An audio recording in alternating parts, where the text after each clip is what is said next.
Mateus, capítulo 26, versículos 27 e 28. Aliás, o 26 e 27 e 28. Enquanto comiam, tomou Jesus um pão e, abençoando-o, o partiu e o deu aos discípulos, dizendo: tomai e comei, isto é o meu corpo. A seguir tomou um cálice e, tendo dado graças, o deu aos discípulos, dizendo: bebei dele todos, porque isto é o meu sangue.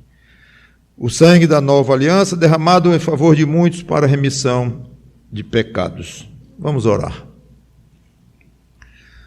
Santo Deus, nosso bom Pai, obrigado pelo privilégio de poder tratar da ceia, descer um pouco fundo, não somente nesta pregação, mas ao longo de várias que estamos fazendo, pretendemos continuar. Que o Teu Espírito Santo nos ajude a entender pelo menos um pouco dessas realidades tão profundas e tão caras a Ti, e esperamos que o Teu Espírito nos estimule e nos dê iluminação e sabedoria para gostar disso, encontrar prazer nisso, compreender isto intelectualmente, mentalmente, espiritualmente, de todas as formas que um ser humano regenerado em Cristo pode entender alguma coisa. Muita coisa que nos escapa pela nossa limitação, nosso infeliz estado ainda de pecador ou pecadores, e por outro lado temos o Teu Espírito que nos ajuda, então que Ele realmente tenha misericórdia de nós e nos faça mais espirituais no sentido de entender e vibrar mais com essas coisas, em nome do Senhor Jesus Cristo. Amém. Então nós já vimos ao longo destas pregações de dia de ceia, esta é a terceira pregação na série, vimos que consiste em comer um pequeno bocado de pão e tomar um pequeno cálice de vinho. Já expliquei essa questão do vinho e suco de uva e tal. Já vimos que o pão se relaciona com o corpo de Cristo e o vinho com o sangue de Cristo. Examinamos na pregação passada várias afirmações cruciais sobre o corpo de Cristo e o sangue de Cristo. Não precisa mais repetir. Então nós terminamos ficando de verificar duas coisas, que é o que eu pretendo fazer agora. Primeiro, como é exatamente essa relação do pão com o corpo de Cristo? E a relação do vinho com o sangue de Cristo? Em outras palavras, quando Jesus diz, isto é o meu corpo, com um pedaço de pão na mão, ele quer dizer exatamente o quê? E quando ele diz, isto é o meu sangue, é impressionante como tão poucas palavras deflagraram tanta confusão na história da igreja cristã, especialmente na época da Reforma, lá no século XVI. Ideia aparentemente simples, expressa num verbo, mas, e quando eu digo confusão, é confusão mesmo, no sentido de desentendimentos, agressões verbais, brigas, discussões. Quem estuda a história da igreja cristã vai ver que isso está presente mesmo dentro da igreja, nas várias épocas da história. Temos que ser bem realistas nisto. Homens de Deus, gigantes na fé e na coragem e até na sabedoria, mas parece que o Espírito Santo dá sabedoria aos pedaços. Dá para um, mas não dá total, e diz alguma coisa que o outro já acha que fere as Escrituras, está junto com ele numa certa doutrina, mas já está em outro campo, um campo oposto em relação a outra doutrina. E isso tem sido uma constante na história da igreja cristã e vai continuar até Cristo voltar, por causa do nosso estado ainda de ver as coisas pela metade, ver como no espelho, não diretamente, face a face. Temos ainda muitas teias de aranhas na nossa cabeça, muitas ideias pré-concebidas, falhas na educação, na instrução, influências em quem nos ensinou nos primeiros dias da nossa fé cristã, os mesmos livros que nós lemos. É assim. Então é fato que essa questão aqui deu e ainda dá muita discussão. Mas vamos tentar resumir. 4 posições sobre a ceia. Obviamente, os chamados reformistas na época se revoltaram contra a Igreja Católica Romana, o bispo de Roma e toda aquela estrutura ali. E tudo que, praticamente tudo o que eles estavam fazendo e adotando, ensinando, foi causa de revolta da parte de muitos. A Igreja de Roma ensinava a transubstanciação, e ensina hoje. O que é isto? Cristo está fisicamente no pão e no vinho. Aquele pão não é mais pão. É corpo de Cristo, literalmente, com todas as letras. E o vinho não é mais vinho. Então, os materiais, os próprios elementos perderam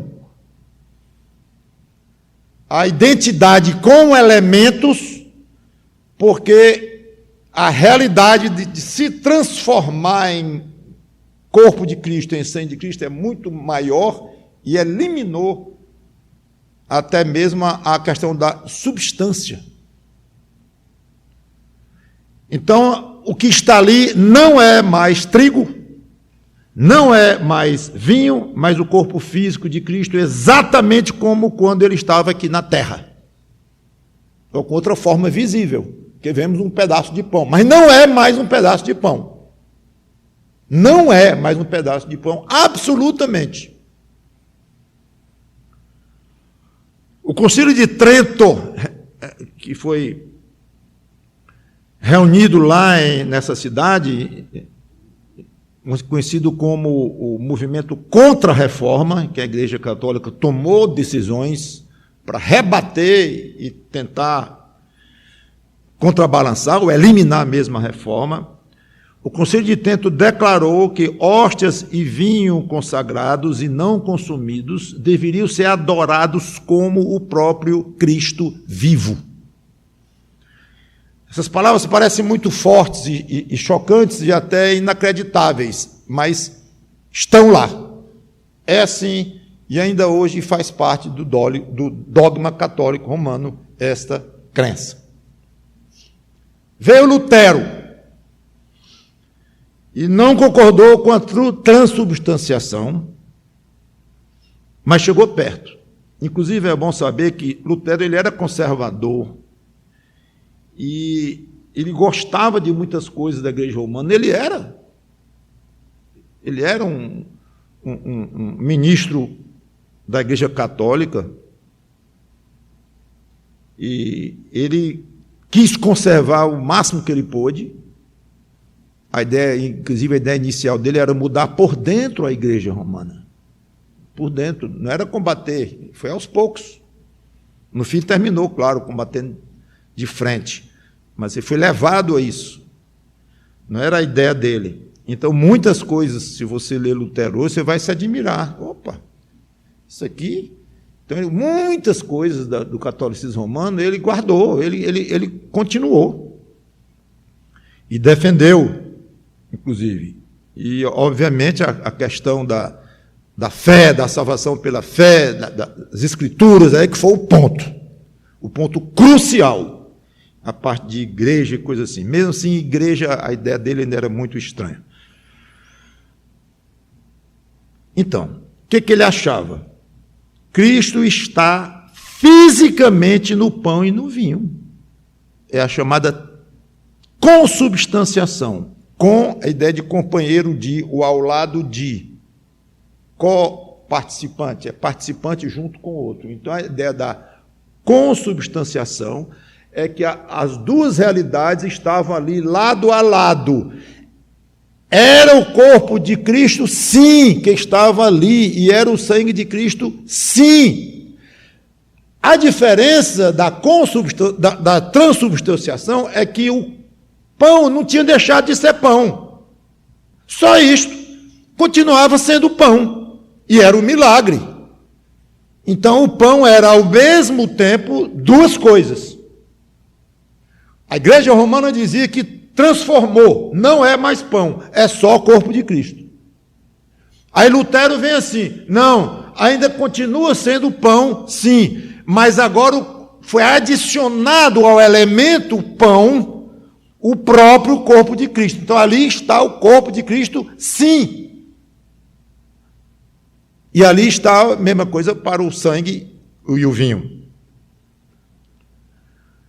Então, para ele, o do verbo ser, isto é, o meu corpo, tinha valor literal e ficava irado, irritado, zangado. E quando Lutero se zangava, era bom não ouvir os nomes que ele dizia.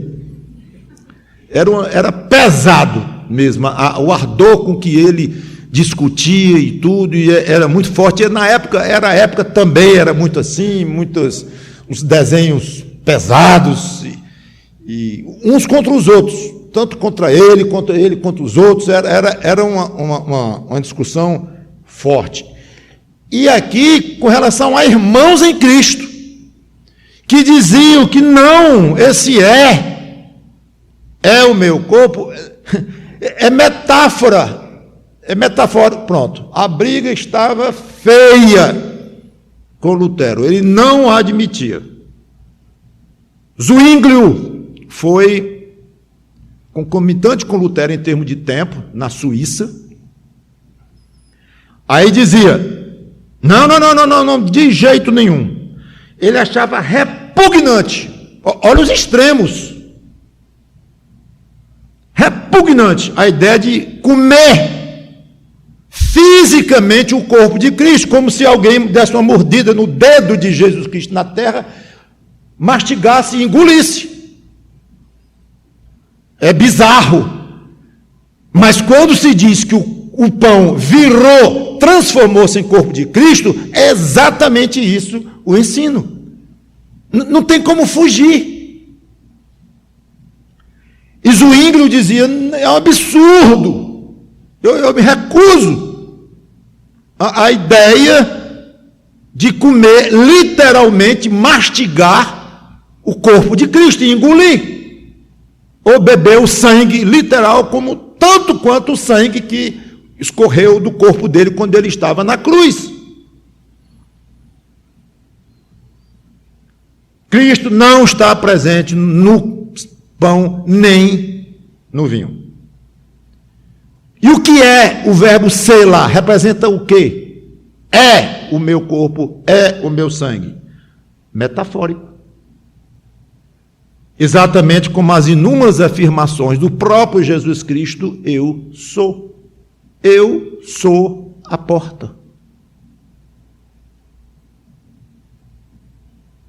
Ninguém pensa em fechadura, ninguém pensa em maçaneta, dobradiça, qual é a madeira da qual é feita a porta que Cristo é, literalmente. Não é literal, é metafórico. E várias outras. Leão, cordeiro, muitas outras. Essa era a afirmação dele. E essa afirmação, esse é o pensamento batista, nosso pensamento, é metafórico. Lutero e Zwinglio se encontraram num encontro numa cidade chamada Marburg, em 1529, encontro obviamente famoso, com esses dois gigantes reformadores aí. Concordaram com muitas coisas. Mas quando chegou na hora de discutir este assunto, foi feio. A discussão foi muito grande, Lutero manteve-se duríssimo e irreconciliável.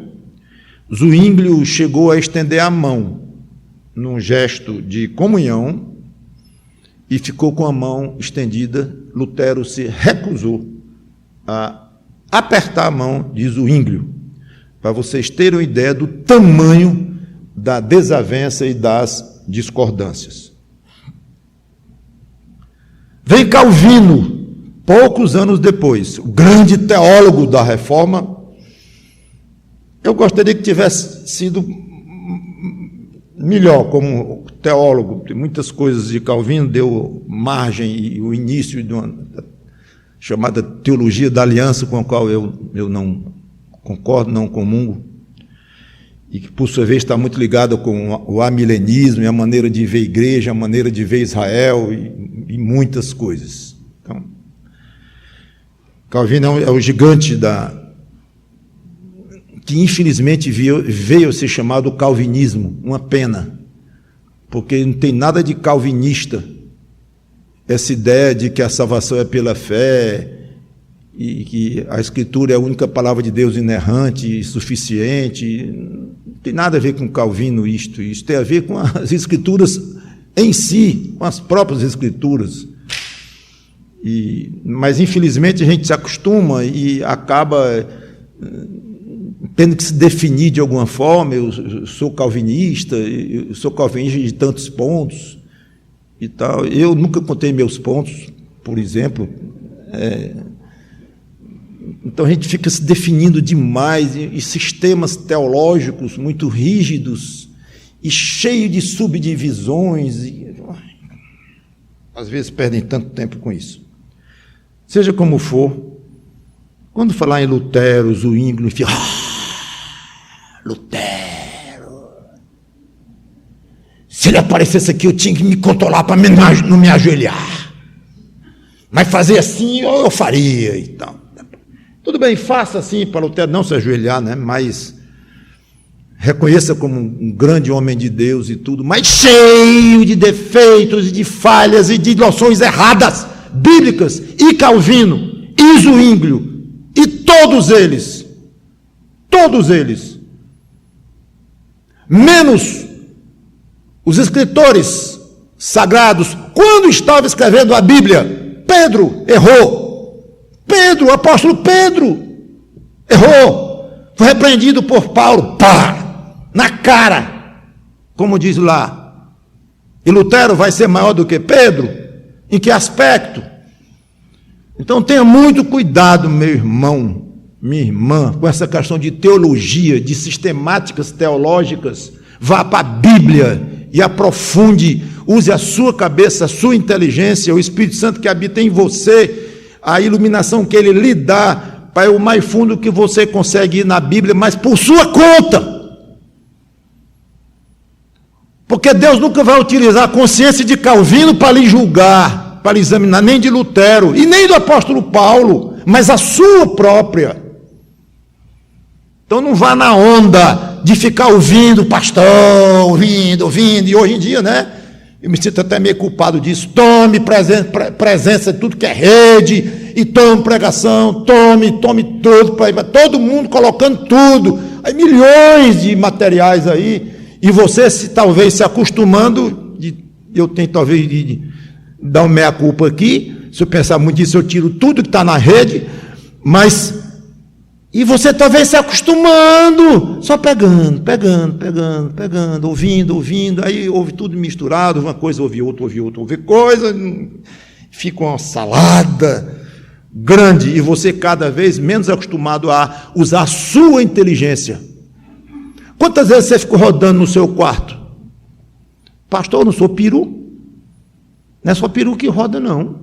Estudante da Bíblia também roda no quarto, querendo entender alguma coisa das Escrituras, querendo entender uma passagem com a outra, e pensa, roda para lá, roda para cá, e pensa, e acha que não vai conseguir, quer desistir, que é difícil. Mas tem que usar a inteligência.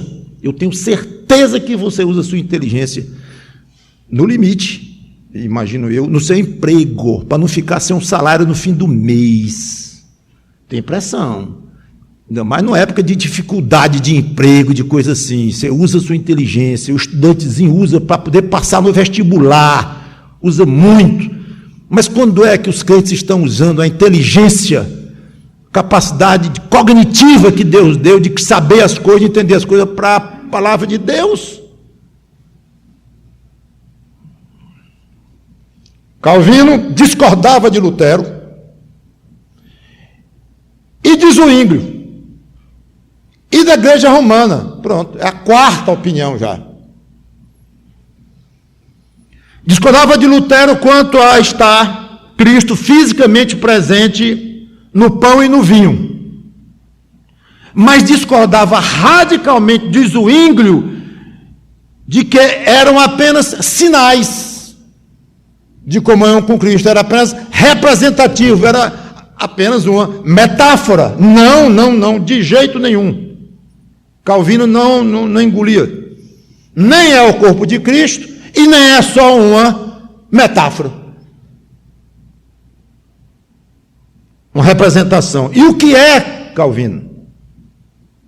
A ideia dele é que era alimento espiritual, real, um sacramento, que é um estudo muito interessante à parte dessa questão de sacramento, que Calvino ele próprio foi um grande incentivador dessa linha de pensamento de questão de sacramento. Já tinha na Igreja Católica, mas já bastante deturpado, mas ele manteve alguma coisa disso, Lutero mais ainda. E o meio de graça.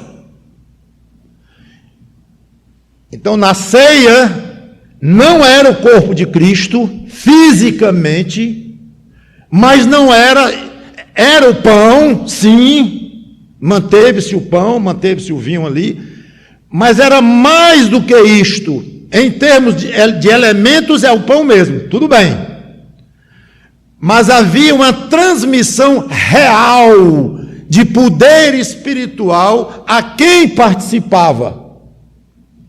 E a atuação do Espírito Santo na alma do crente, como que substituía o fato de estar presente fisicamente ali, Cristo. Mas muito aquém de seu próprio corpo de Cristo, como Lutero dizia, e os católicos, e muito além do que Zwinglio dizia de ser só uma metáfora, que o crente ali se lembra de Jesus Cristo, como nós vamos ver lá na frente. Um dos motivos da ceia é rememorar, se lembrar.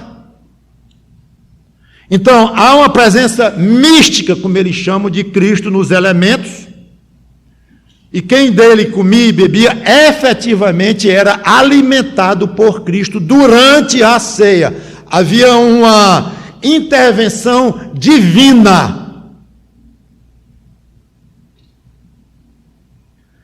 Então, vocês veem que a ceia se aproximava, do ponto de vista de Calvino, mais do sentido de Lutero do que de Zwinglio. Que, repito, e encerro essa parte, é que para nós entendemos que seja uma representação, e eu não vou trabalhar mais muito nisso agora, porque na frente nós vamos tratar mais detalhadamente do propósito da ceia. Mas essas são as ideias históricas e a ideia nossa hoje. Segundo, que eu queria ver com vocês ainda rapidamente, além da simbologia, da parte metafórica, da representação e do fato de servir como memória para nós, como vamos examinar ainda, existe alguma realidade espiritual por trás de comer o pão e beber o vinho? Sim. João 6, 51 e 58.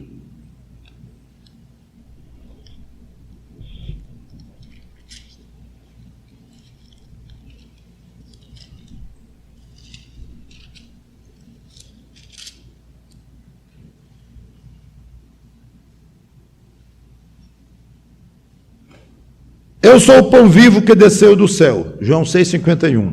Se alguém dele comer, viverá eternamente. E o pão que eu darei pela minha vida do mundo é a minha carne. Disputavam, pois, os judeus entre si, dizendo: como pode este dar-nos a comer a sua própria carne? Respondeu-lhe Jesus: em verdade vos digo, se não comerdes a carne do Filho do Homem e não beberdes o seu sangue, não tendes vida em vós mesmos. Começando a querer parecer com a transubstanciação ou consubstanciação de Roma e de Lutero. Está forte aqui a linguagem de Cristo.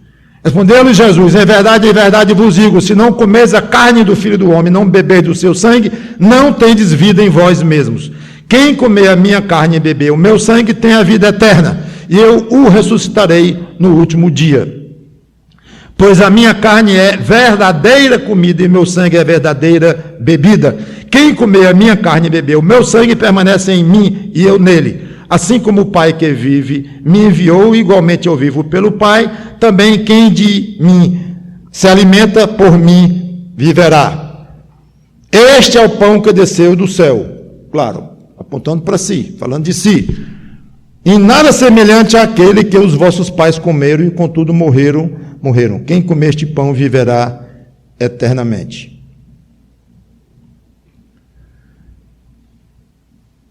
Lá na frente, os discípulos, lá nos 60, se escandalizaram, alguns, duro este discurso, quem pode ouvir, nos 60. Aí Jesus, no 63, diz: o Espírito é o que vivifica, a carne para nada aproveita. As palavras que eu vos tenho dito são Espírito e são vida. Então nós entendemos que o próprio Jesus aqui deu uma interpretação às palavras, um tanto quanto chocantes, se tomadas literalmente. Ele explica. São coisas espirituais. Eu estou falando de assuntos que transcendem a questão de carne física e sangue.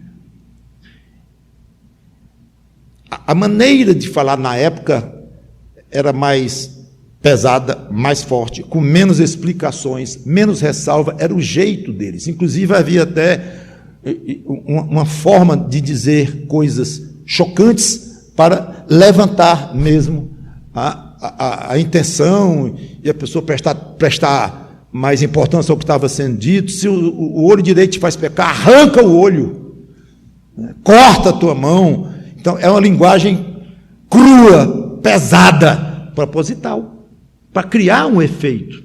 Então entendemos que seja tanto quanto claro que ele está dizendo aqui: não, essas coisas são espirituais, são de outro nível. Eu usei essas palavras porque eu tenho que usar palavras e eu quero mexer com vocês mesmos, quero que vocês entendam o mais que vocês puderem.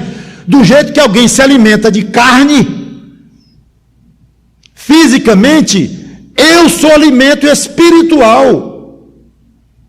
E ele disse depois que ele era a videira, nós somos os ramos, e precisamos dele para nos alimentarmos, permanecer nele.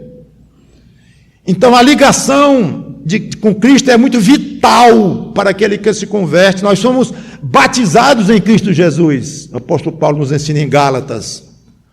Batizar significa literalmente mergulhar. Então o convertido é mergulhado em Cristo. Literalmente, não, ele não é um lago, ele não é uma piscina, é óbvio. É um mergulho a nível espiritual, existencial, mas numa forma mais elevada que nós mesmo podemos entender. Então, Jesus fala aqui de uma maneira forte, mas deixando claro que é espiritual, e dos mesmos elementos que ele usou na ceia, no sentido de comer e beber, embora ele usou carne aqui, e lá ele usou pão. Alguns acham que Jesus estava se referindo diretamente à ceia do Senhor. Eu não creio. Apesar de que é uma discussão estéril, porque é achar. O que estava na mente dele ao dizer isso, ele não explicou nesse nível de detalhe. Eu entendo que ele não estava falando diretamente da ceia, estava falando de uma realidade espiritual, de alimento que precisamos nos alimentar dele, embora falou em carne ali, mas na outra passagem ele falou em pão também. Então ele se comparou com o pão, ele se comparou à carne, ou seja, ele usou metáforas abertamente. Seja como for, a ceia iria ser instituída por ele 1 ano depois, mais ou menos. Então, eu acho que ele estava falando de uma realidade espiritual que a ceia iria representar, ou ia ser um dos pontos importantes da ceia que iria representar a nossa necessidade de nos alimentarmos em Cristo Jesus. Não é exatamente que isso aqui é um ensino pré-ceia, ou preparando a ceia. Pode ser, pode não ser, não sei. Pessoalmente, eu acho que ele ensinou esta realidade aqui, dele ser carne, precisar comer a carne dele para ser discípulo dele, beber o sangue dele, no sentido forte, mas da união vital entre o convertido e ele. Isso é que ele quis ensinar. Quando ele instituiu a ceia, com vários propósitos, inclusive, como nós vamos ver, entendo que o que ele ensinou aqui combina bem e pode ser aproveitado, ou pode serve como uma forma de dizer, a ceia fala bem, porque nós estamos aqui comendo um pão, estamos bebendo, estamos nos alimentando de certa forma, o corpo está sendo alimentado aqui, então serve para nos lembrarmos daquilo que eu disse, da realidade que nós dependemos de Cristo espiritualmente. Sim, aí eu acho que é tranquilo, e eu penso assim, e acho que não estamos fazendo corretamente com as Escrituras. No próximo domingo de ceia, nós deveremos ver quais os propósitos da ceia. Vamos começar a ver. Então, que Deus nos ajude com esses aprendizados sobre a ceia. Você vê que não é algo tão simples, é simples e não é ao mesmo tempo. Tem várias questões por trás disto tudo, e simplesmente, quando você for tomar sua ceia daqui a pouco, se lembre de Cristo, do corpo dele e do sangue dele. Basicamente isto. Vou falar mais um pouquinho quando eu voltar e vou já dar a ceia.